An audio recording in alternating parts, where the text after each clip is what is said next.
Hi, great to see everyone here this morning. My name is Jayshree, and I'll be managing this breakout discussion. Before we begin, a quick reminder to submit your questions via the Whova app by clicking into the session and selecting Q&A. You can also upvote any of the questions that you'd like to see answered. And a huge thank you to Globant for sponsoring this breakout session. Globant creates digitally native products that connect businesses and consumers through technology and creativity, with a strong focus on AI, fostering digital transformation and customer delight worldwide. AI is rapidly transforming the energy industry, unlocking new efficiencies while raising important questions about jobs, skills, and organizational change. Today's panel will explore both these opportunities and tensions that AI introduces, and what responsible leadership looks like as these technologies reshape the workforce.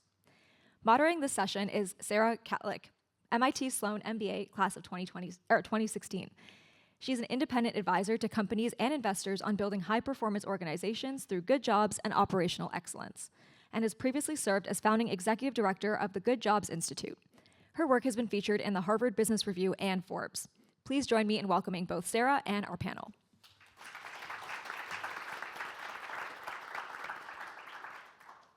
Well, I'm so thrilled to be back here at Sloan. I graduated in 2016, which now feels like a very long time ago. But I want to bring you back to when I started, 2014, and one of the big technology workforce tensions that was exploding. It was autonomous vehicles. So the big talking point from McKinsey to HBS, everyone was saying, we were not going to have truck driver jobs anymore. Anybody remember this? We were not going to have a single truck driver job, right? Because the vehicles were going to drive themselves. Anybody know what happened? That did not happen, right? So 2014, we had about 1.7 million long-haul truck driver jobs. In 2024, we had 2.3 million, 500,000 more jobs in a sector that we thought would have zero, right? So there's a lot of lessons to take from past technologies as we come into AI in the workforce. So I'm going to give you two lenses. The first is a systems lens, right? So technology, you have to apply it to a system.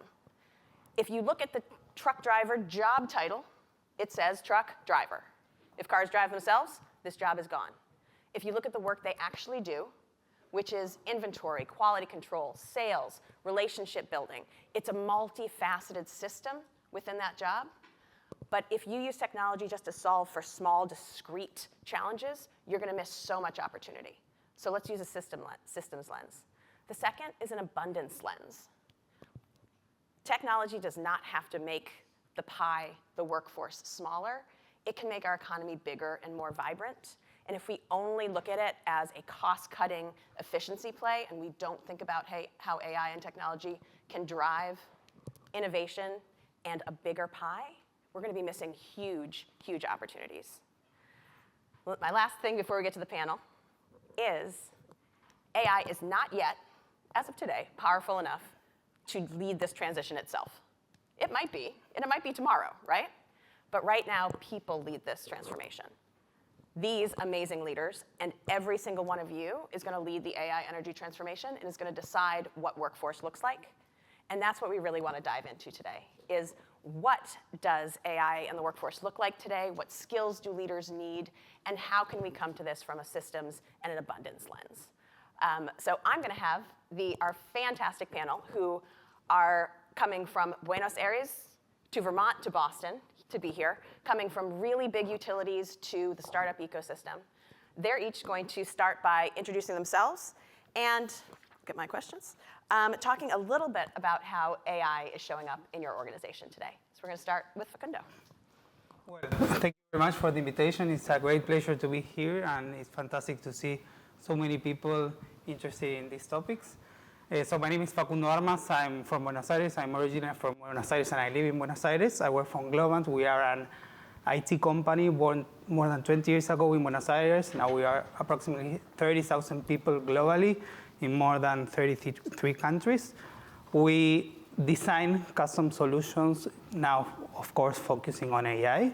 And our division specifically, that is called the Sustainable Business Team, was born 5 years ago based on the learnings of our corporate sustainability strategy, where we understood the impact that we could have as an organization, as an IT organization, putting technology at the service of really meaningful challenges such as climate change, biodiversity loss, and sustainability overall. Hi, thanks. I'm glad to be here today. I am Andrea Shepard. I work at American Electric Power. For those of you that may not know it or be familiar with it, we're actually one of the largest utilities in the United States, servicing 11 different states, about 5 million customers, longest transmission lines across the nation. I am the director of NERC Policy and Engagement, and what that means is I help to work on the standards that help the reliability of the grid in the nation. So it's a really cool job getting to see how things like data centers and large loads are influencing the future of where we're going. Prior to that, I actually worked in the technology organization implementing large transformational change. So got a sneak peek as AI was coming in and how we're evolving that and what that means for each of our jobs. So excited to be here and to answer your questions too as we move along. Great to meet you. My name is Catherine St. James. I'm an associate at Spring Lane Capital. Spring Lane is a private equity firm that invests in the missing middle of sustainable distributed infrastructure, which is kind of a mouthful. Essentially, we are working with startups who are building big projects in climate tech and need a certain type of capital to do so. We are seeing AI show up in our portfolio companies in all sorts of ways, as well as in our own organization. So excited to dive into that. And my name is Keith Glassberg.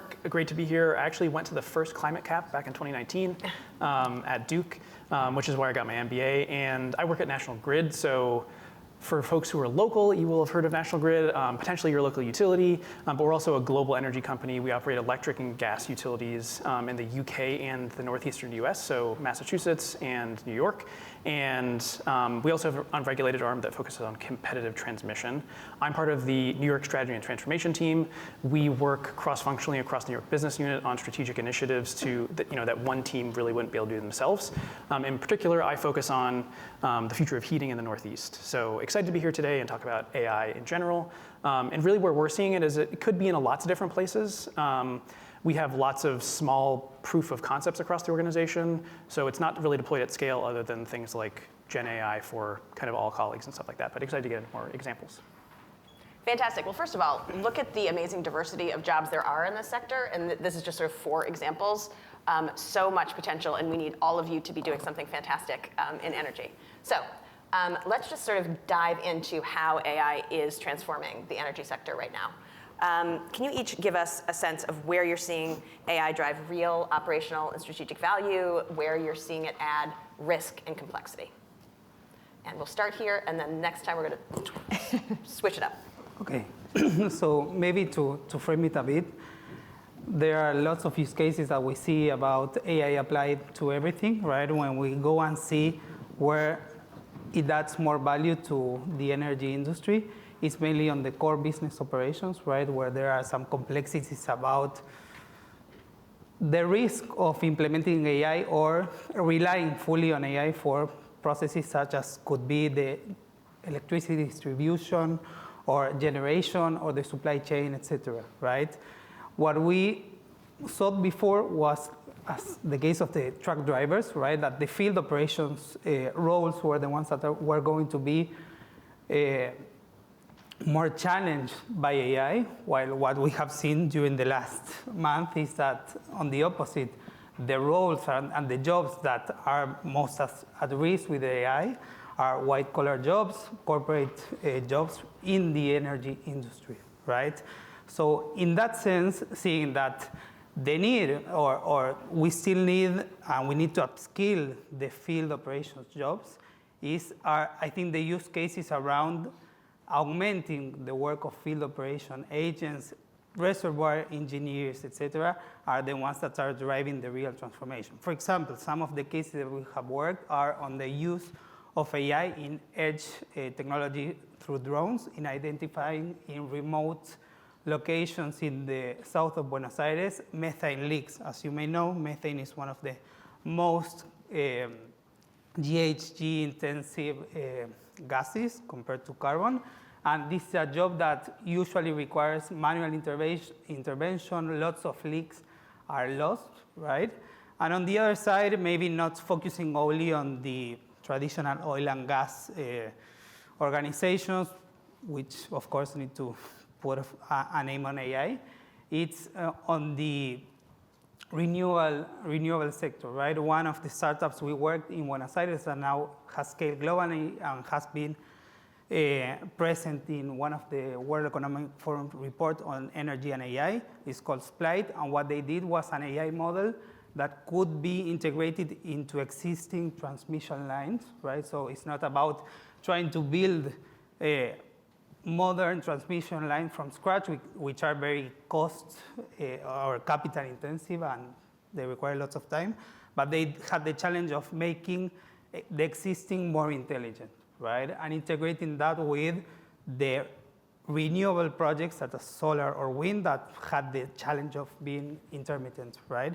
So basically with their AI model and integrating data through IoT, in some cases in Chile, they doubled the capacity of the grid, right? Basically, they leveraged the initial design where one path was only for scenarios of disaster in the grid, and they opened it up when they understood the entire network would be ready to inject that electricity into the grid, right? So concisely, the use cases that we see the most value for the energy sector are the core business operations, and in some cases are not the more marketeer solutions that we see in the news, but are kind of the more technical and in some cases mentioned as boring solutions. Yeah, so I think one thing that's really important to note about a utility is you have a vast variety of jobs. You can have a lineman that's out and working in the field, and individuals who are driving trucks and solving those everyday problems, up to your lawyers or the C-suite or whatnot. So you have a wide range of those jobs that are coming in. Now, right now, the simplest form of AI is Copilot, or a version of chat that you can use, and you can draft some really pretty nice emails or help to do some research along the way. And I think that's where we're seeing the initial implementation of it. But it's really that next step and that forward looking to say, how is this going to improve the customer experience? How is this going to improve outage management? How is this going to work through on the rate cases that we're submitting in? And then what are the impacts to the reliability of the grid when we start to have AI come into things like grid operations and into the control room? And I think that's the next level of AI that we're really looking at, and how that impacts jobs across. And what that means. And so this is actually a really fun time to be getting your MBA. I forgot to mention this, I'm also an MBA student. I'm graduating in May. So like many of you, I'm looking at that to say, all right, what does what I've just learned mean, and how do I take that into my job and what I'm doing? And so one of the things that you'll be looking at is what does that mean? And I think as we start to look at how this technology is going to evolve, how we utilize this, and how we actually take that step up to be more strategic is a major factor that as a company we're looking at and saying, how does this hit our strategic plans and growth?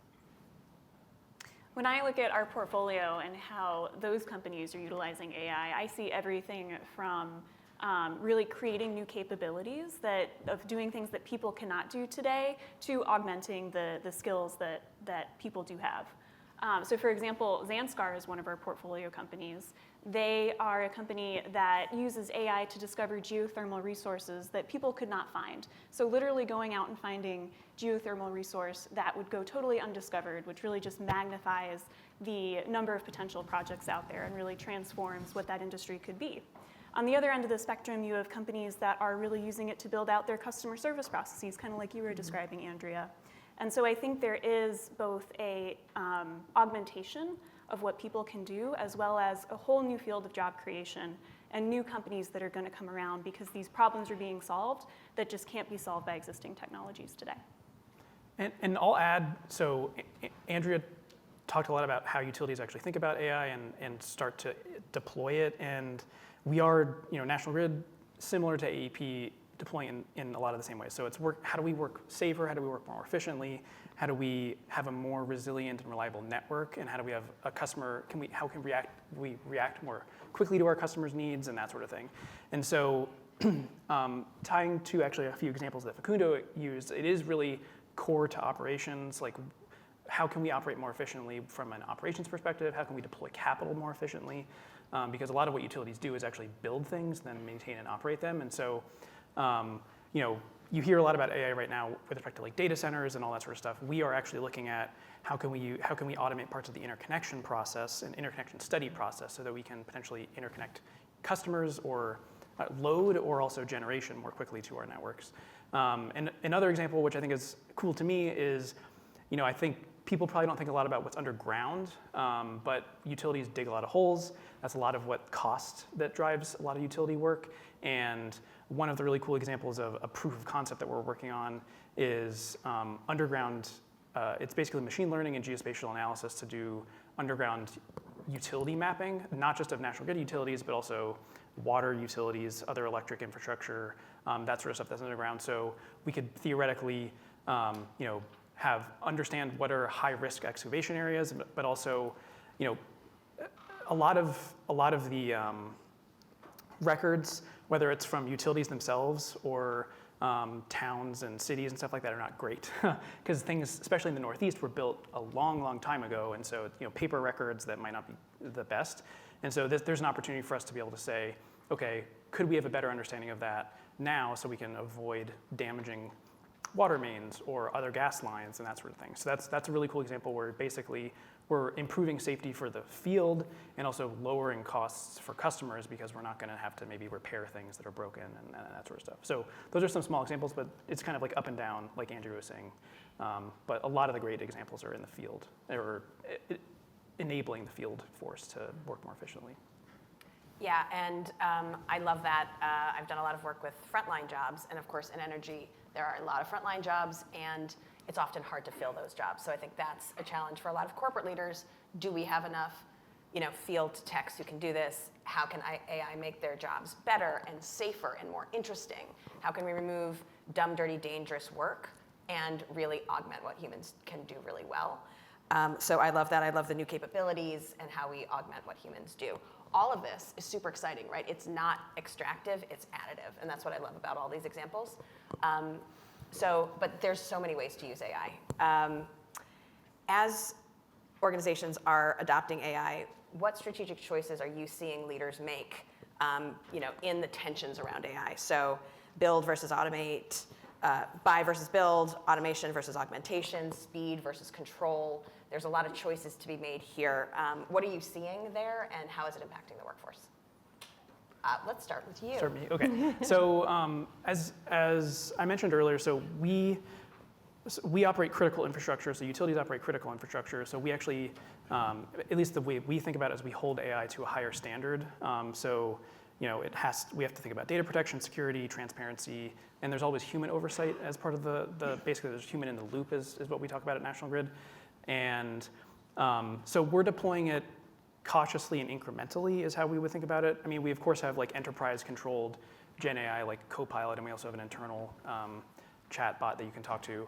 But there's also other things, like I was saying, it's more like proof of concepts across the company.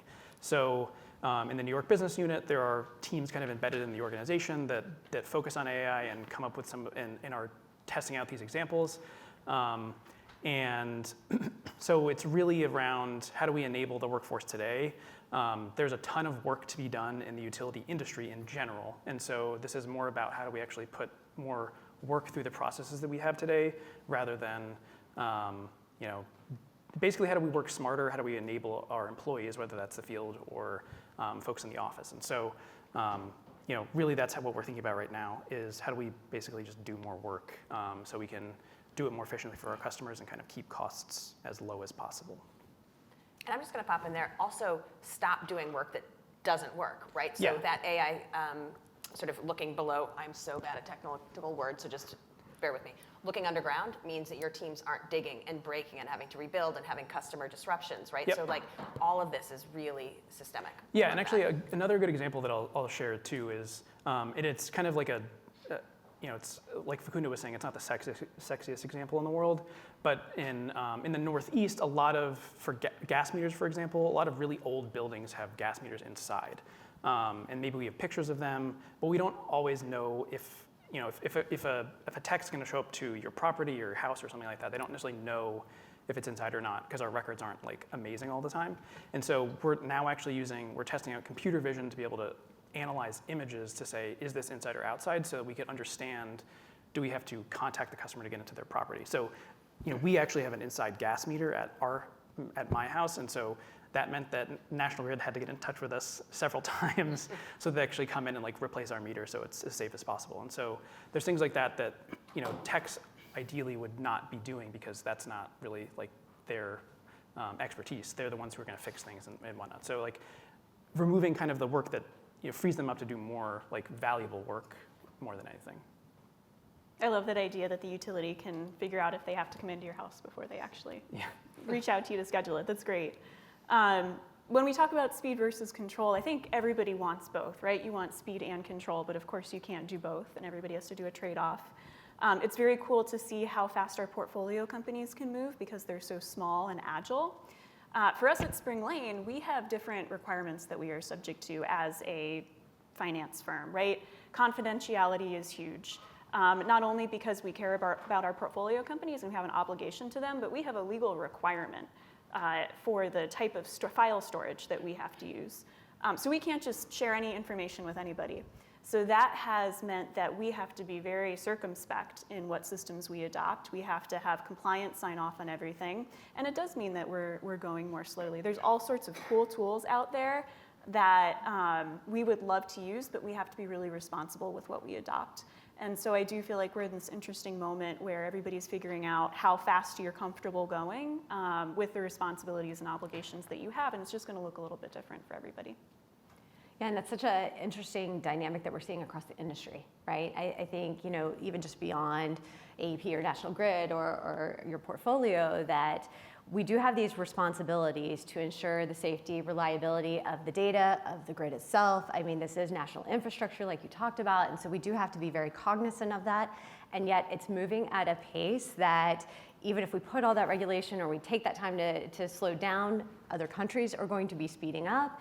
And so we have to be really thoughtful about what does that mean, how do we protect that?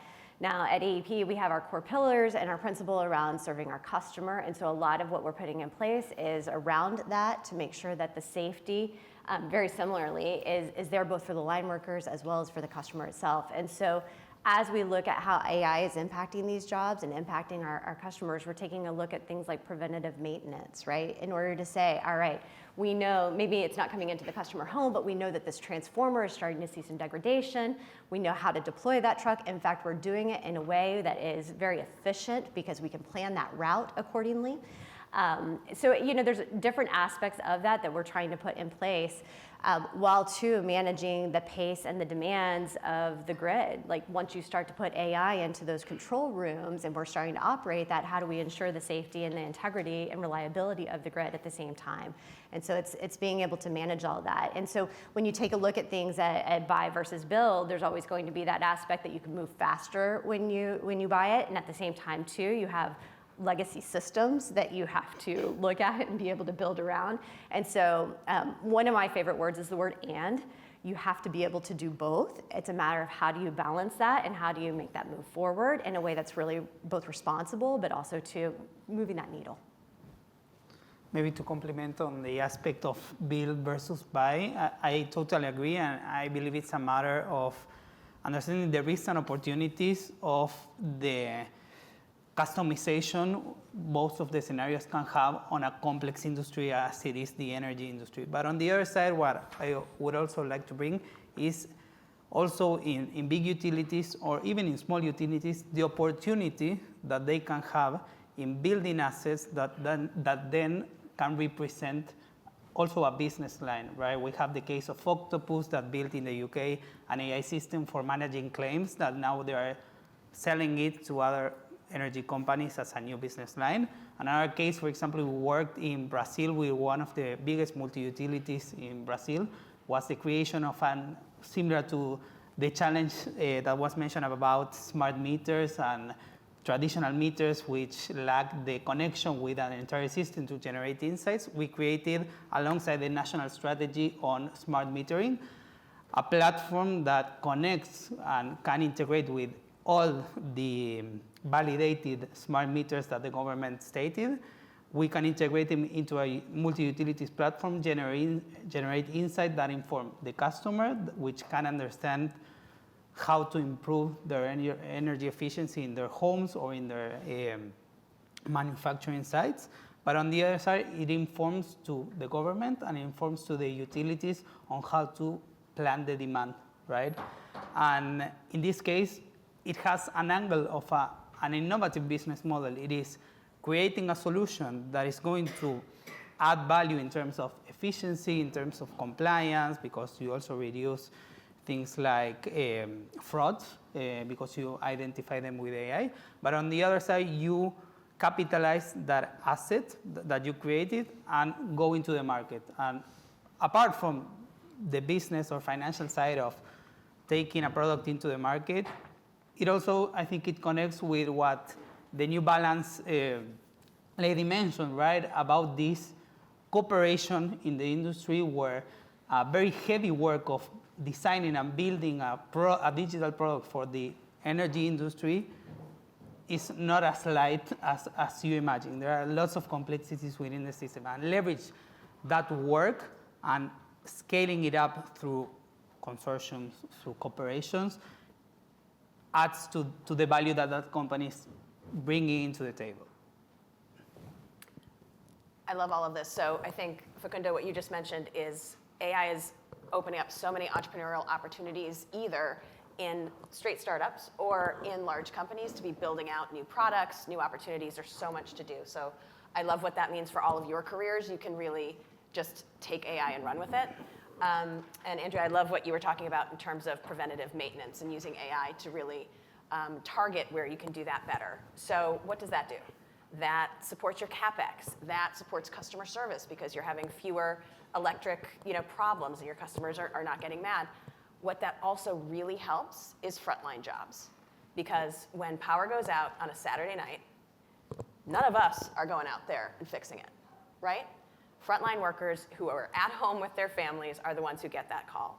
And the fewer of those schedule disruptions that we can have, the more people who are going to want to join and stay in frontline jobs in the electric, in the sort of energy economy, because it's really hard to not know when you have to work. It's really hard to have unstable schedules. So all of this works together as a system when you're thinking about both your customers and your workers and your finance. It can really be an unlock for all of those. So we've been talking about jobs this whole time, but let's go even deeper. Would love to hear from each of you sort of how AI is reshaping jobs. Maybe your job, maybe jobs in the corporate sector, investor jobs, startup jobs, but also some of those middle management or frontline jobs. How is it reshaping it? Where are you seeing really exciting things? Where are you seeing risks and tensions? And Andrea, we'll start with you. Yeah, no problem. So I think what's really interesting is that, I mentioned the wide spectrum of jobs within a utility, and every single one of them will change. How we work is changing. And really, it's a matter of how are we going to take a look at that, and how are we going to help shape that and change that. So I think there's two components of that. One, you will be the change agents. We all have to be the change agents. It's here, it's coming, and how are we going to do that, and how are we going to apply that? When you look at, especially an aging workforce that maybe is not as familiar with it, or individuals that are maybe newer to it and don't understand how it impacts their job, they're looking to us as leaders, as individuals who have familiarity with it, to say and to think through what is that strategic lens of how we're going to be applying this technology to the work that we're doing. I think the other one, or the other aspect that, both as a company but also to the challenge that you will have, is looking at this to say, how do I use this technology to elevate the work that we do? So, I am used to being on the front line and, working on that transmission line. And at the same time, too, now I've got predictive maintenance and my route's changing. And what does that mean? And how do I do that? Or, I'm working on a regulatory rate case. And that is actually going to change as well, because now I have this phenomenal tool that can go out, that can do all that research, but also can elevate, what we're doing. So I think it's taking a look at it from that strategic view to say, how am I going to apply that? And how am I going to help my company to reduce those costs, to be able to put that in and both serve our customer, but also to service what we provide into the industry. when I look at how I use AI in my job and what it's meant for me, I am new to the finance space. I still feel new. I've been at Spring for 2 years. I was not in finance before that. I was at Greentown Labs, and I was at Schneider Electric before that. So I am a non-traditional finance background. And for me, the ability to even just ask, like, what does this concept mean, has made me so much more independent in getting up that learning curve. And I am so grateful for that. You know, it's hard to break into a new industry, and probably a lot of you will be doing that when you graduate. And so I think that's a really amazing opportunity for you. It should make it easier for you to get up that learning curve and feel established in your new field. Trade-off for that is you don't want to, of course, supplant your opportunity to learn yourself by having a machine do your job for you, right? I think there's a lot of excitement around financial modeling right now, how much time AI is going to save us in financial modeling, but you still want to know how the model works. You still want to know how the document works. Like, you don't want to skip those steps.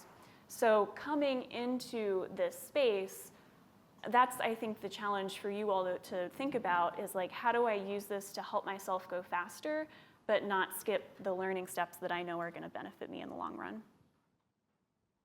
Yeah, I think just picking up on what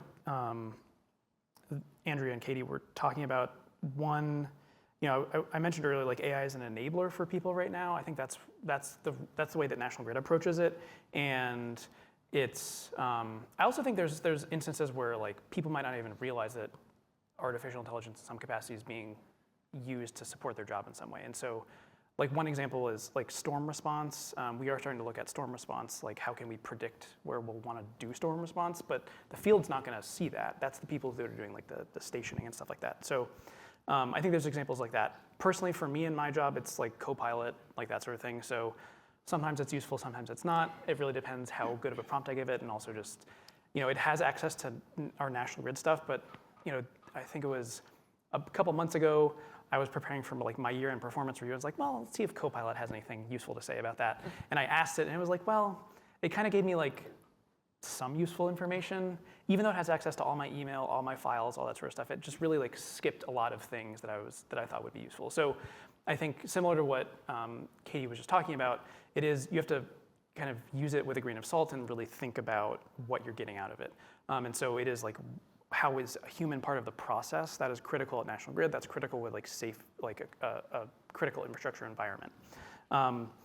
The other thing I think I'll pick up on that a few other folks said is that it's not necessarily about people versus AI, it's more about people using AI effectively, whether that's leading with it, questioning the AI, because that's one of the things that a lot of the people at National Grid will have expertise in the infrastructure and that sort of thing, so it really just helps them, and also just make decisions with it. So it's really working with it effectively. Sometimes that might mean not using it because it's not giving you the right output. Sometimes it means you can use it. It just really depends. Like, using AI with all the other tools you have to be able to work effectively.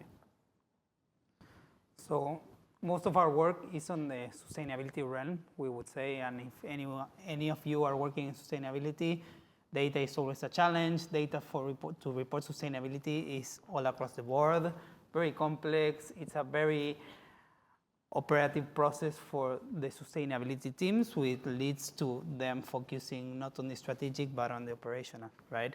So now, for example, we are testing tools, right? That, for example, a life cycle assessment that was mentioned before, that is a very comprehensive and multidimensional analysis of a product or service of a company, mapping them to planetary boundaries and so on. Traditional LCA process could last 3 or 4 months, right? Now we are testing solutions that bring those numbers until 1 week, right? And we are testing them on oil pipes, right?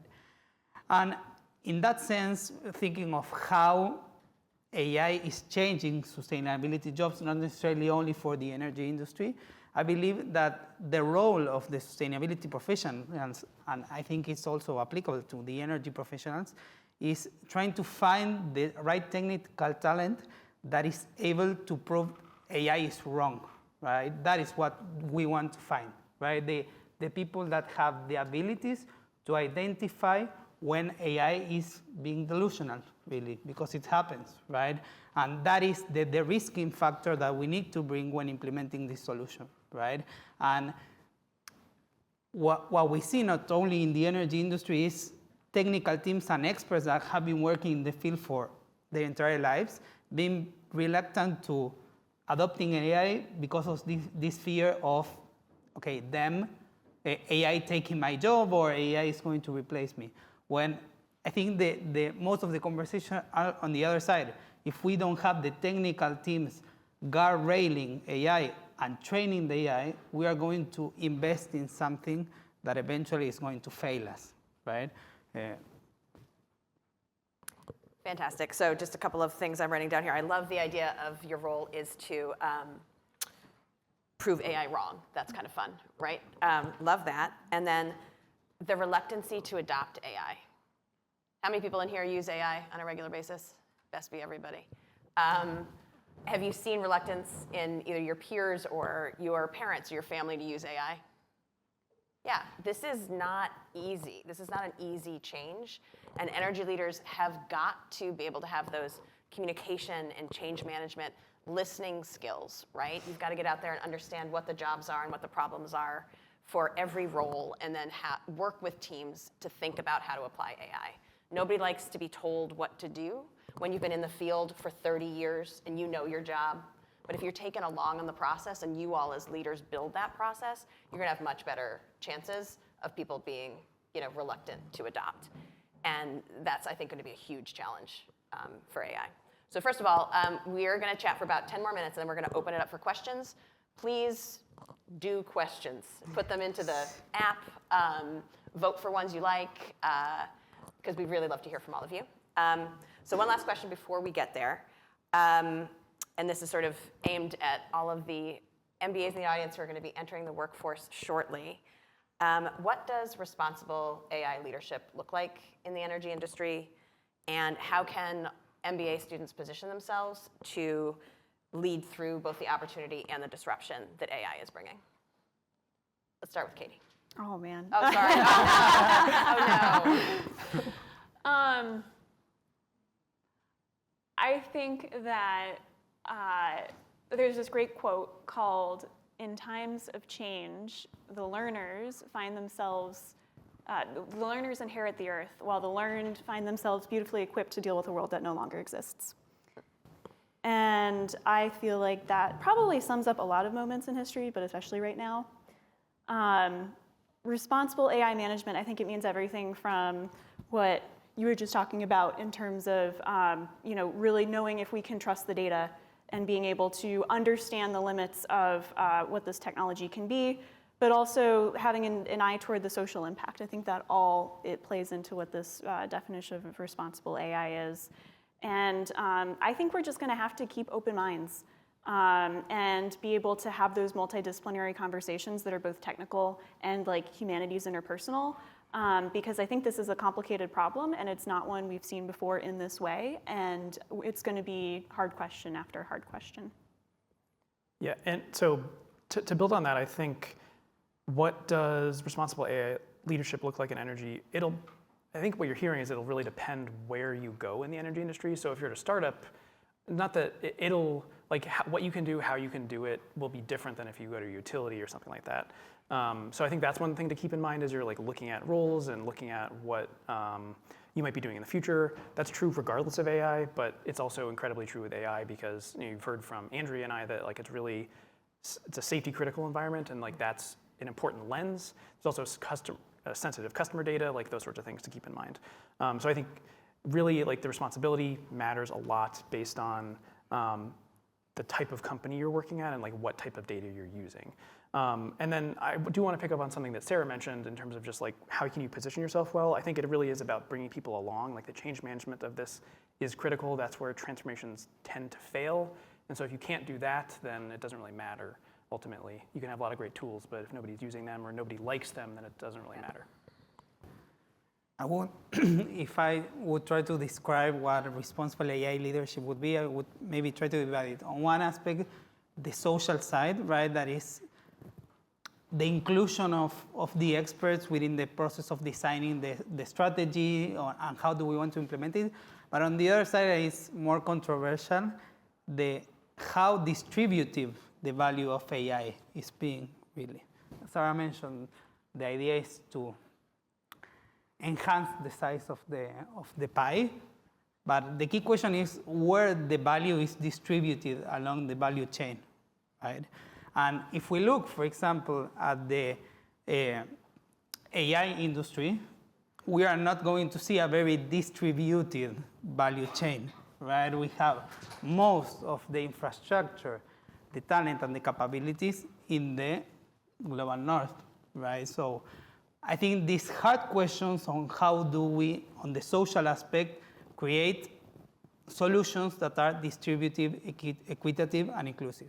But on the other side, we can't forget that AI is not, or even the internet, is not something that is magical and is in the air, but it's very reliant on resources, right? In order for us to use AI, you already should have heard, like, the energy intensity of the processing is getting higher and higher, the energy consumption, the resource efficiency, the circularity, and the entire life cycle planning of those materials are questions that in some cases are not yet answered, right? So if we talk about responsible AI, we need to see it on a socially responsible perspective, an environmentally responsible perspective also, and finally, of course, the security aspect that was already mentioned, right? Because when we talk about responsible AI, we are talking about guardrailing all the other data points that we are leveraging for our models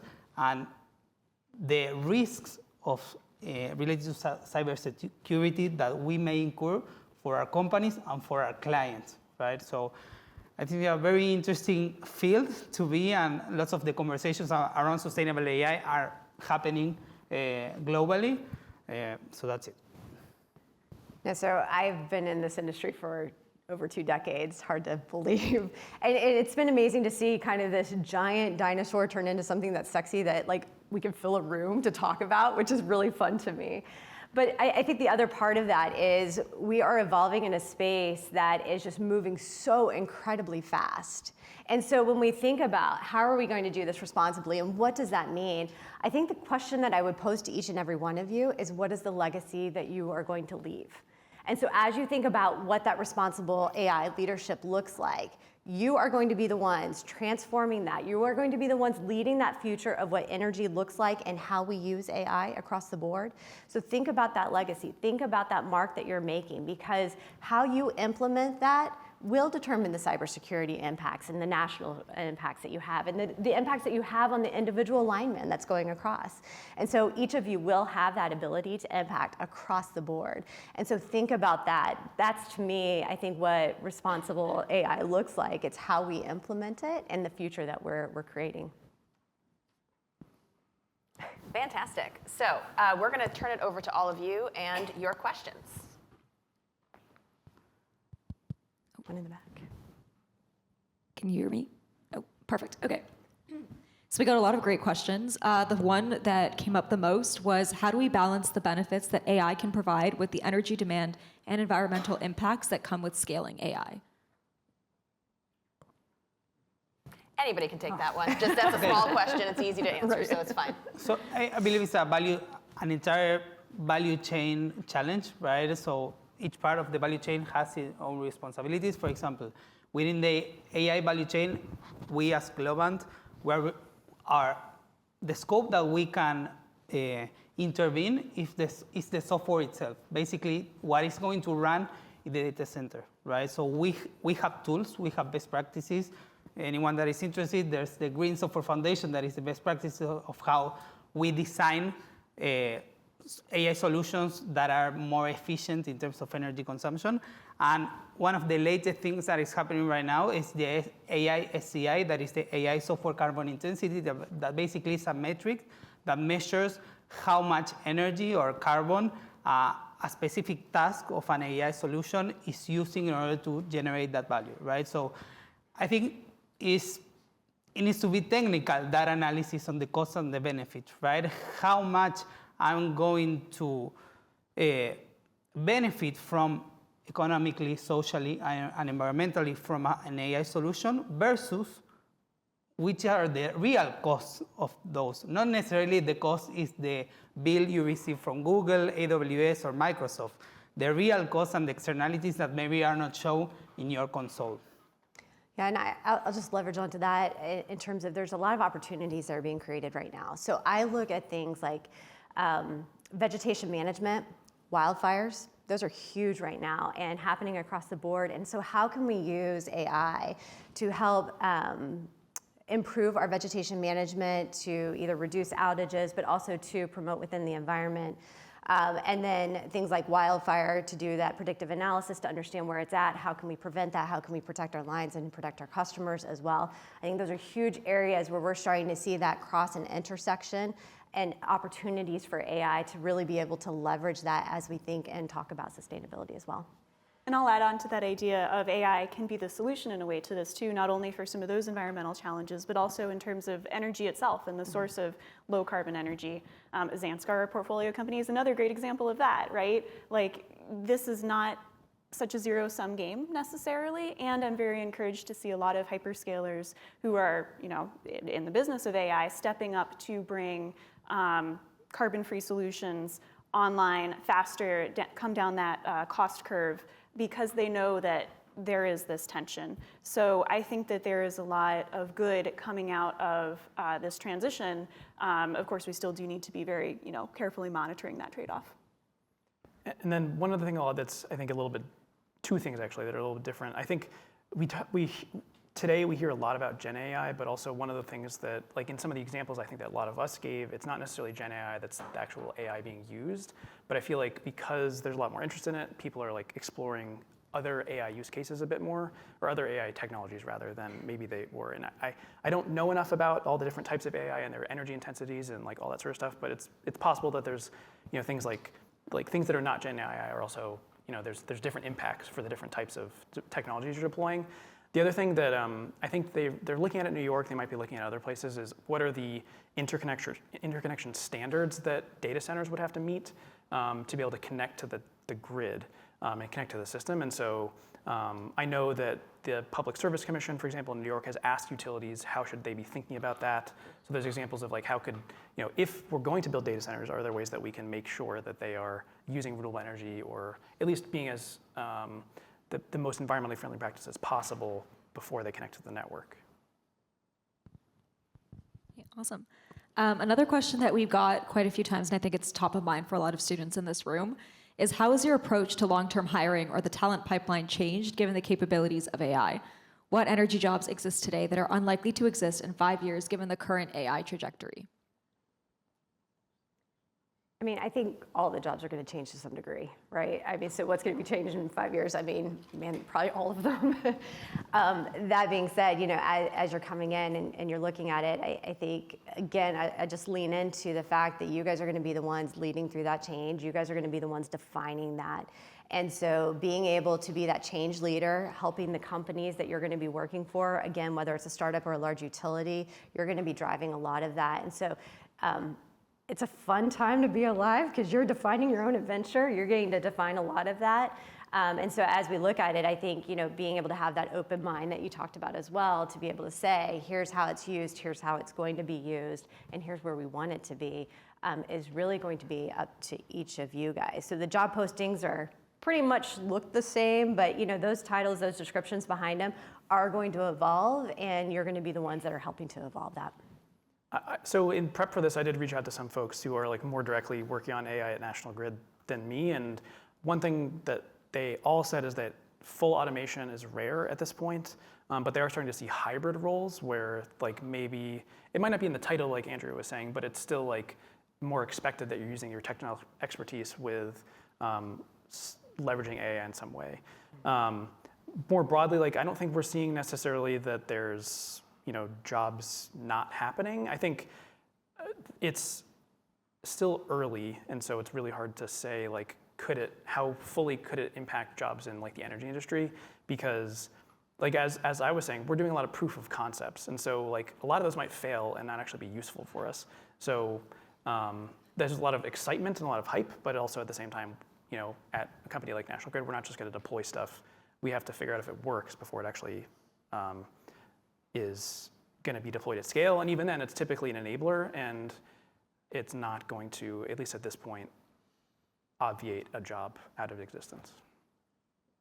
I would only complement that. I believe that this AI adoption and AI literacy in the workforce is a competitive advantage in the hiring processes. There's a very widespread phrase about AI is not going to take your job. Your job eventually is going to be taken by someone that knows how to use AI better than you, right? So I think the challenge is on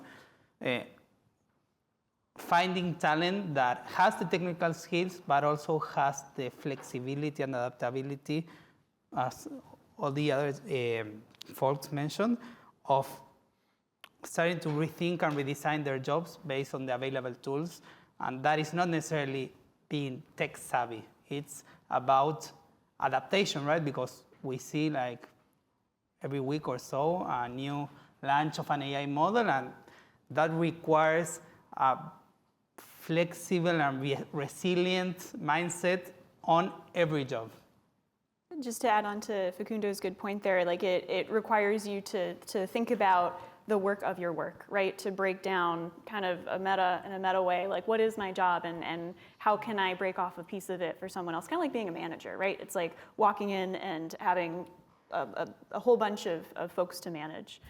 So there is kind of this like macro level thinking. I think the great thing for all of you is that people are going to look at you coming out of MBA programs and expect that you are the ones in the room who know what this is all about and how to do this well. So whether you feel that way or not, embrace that. You're in a great position to become the leaders of this transition, because if there's anyone in the room that leadership is going to expect to do this well, it's going to be you guys, frankly.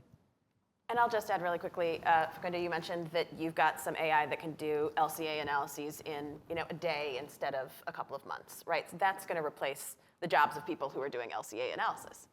But that's just the first step. Great, you have this analysis. What are you going to do with it, right? How are you going to influence all of the people in your organization who need to change the way that they work so you can reduce your greenhouse gas emissions or whatever, right? So like, everybody in every organization has their own KPIs, their own ways that they bonus. And when you come in and say, I need you to do something different, for us to save the environment, to sort of reduce our footprint, they're going to resist that. So one of the big skills I think you really need maybe isn't some of the analysis, but it's really that negotiation, that influence, how to make change in large structures that are hard to move. So if you haven't taken a negotiation class, if you haven't taken some comms classes, like those are really, really important skills of just navigating across organizations and making change. Awesome. We have time for one more question, and it sort of builds on a lot of the themes that were just discussed, specifically on leadership through AI transformation. But how can corporate leaders address concerns from employees that they'll be replaced by AI or upskilled through AI?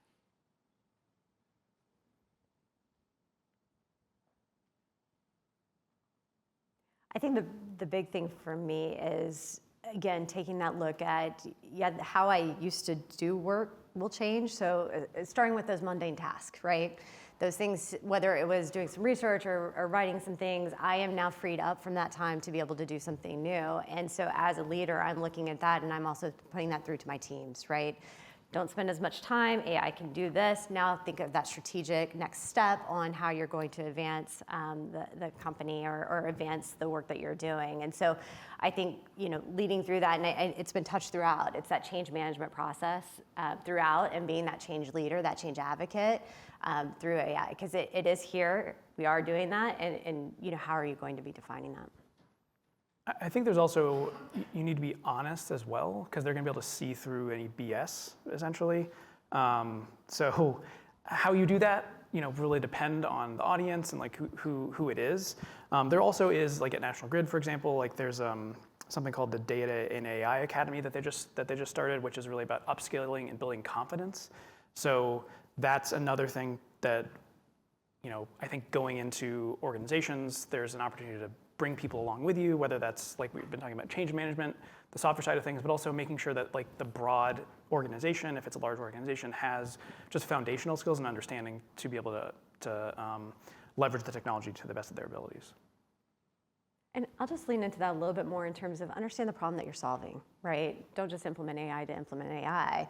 Understand the problem that you're going to solve behind it in order to really help people move along that curve. If you are, for example, the guys who are out in the field, who are having to do all this manual work of writing things down and then enter it into the computer, but now can use AI to be able to, make their job more efficient or faster, or have a better route that's more efficient for them. Like, those are the things that you need to be thinking about in regards to how that change is there. And so then that way you can be that change agent to help them solve their problems at the same time. So it goes back to the discussion that we had at the plenary. It's, where is that value? And are you unlocking that value for the people that you're working with? Maybe I would add an additional perspective that is on most of the companies, big energy companies, already are talking about AI, their AI transformation. But if you look at the numbers on the investments on upskilling or reskilling, it's really marginal compared to the ones that are really investing in this transition, right? It's not only getting the licenses and, okay, explore the tools, do what you want, but it's like having a very thought strategy and an implementation strategy on how we are going to introduce those skills into the workforce, have something that is guardrail, right? The connection with all of the areas such as cybersecurity, the operations, etc., right? And on the other part is the link to the upskilling, but on the ability, and as one of the folks mentioned, enabling safe spaces for the workforce to experiment and test in safe environments, right? Like, if we go too much to the control side, even though in controlled environments, we are not going to get that innovation that we need, right? So it's a matter of upskilling with investments, with thought strategies, but on the cultural side, promoting testing and failures, right? Because AI is going to have lots of errors, and the culture should accompany that aversion to that risk. I don't have anything to add. Those were great answers.